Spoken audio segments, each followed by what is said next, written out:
Hey guys, it's Clark Sexton from Ruoff Home Mortgage, and we're continuing in our education series.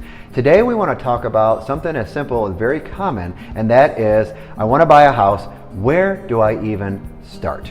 Well, here's the typical story. What you do is you go online, you start finding some homes that you like, you start looking through pictures, and then from there you're like, in order for me to look at a house, I need to have a realtor show them to me. So then we call a realtor and say, hey, I need you to show me these homes.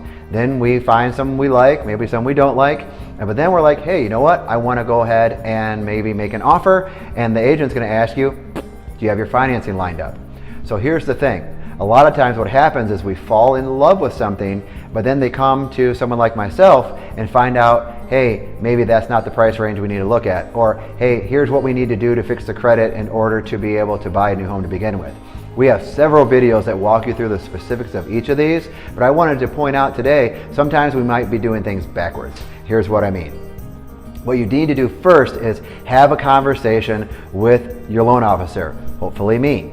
And what we can do there is determine, okay, here's what you're going to be looking at in terms of a monthly payment approximately, here's what you can afford, here's what your credit looks like. That way you can then turn and focus your search. It's almost like this. It's like going in and finding a set of clothes that you want to buy, falling in love with them, walking up to the counter and then going, I don't have any money to pay for them, but I really love them. Okay, but that's a simplistic example of what's happening when we're looking for homes before we know if we have the ability to even qualify to pay for them.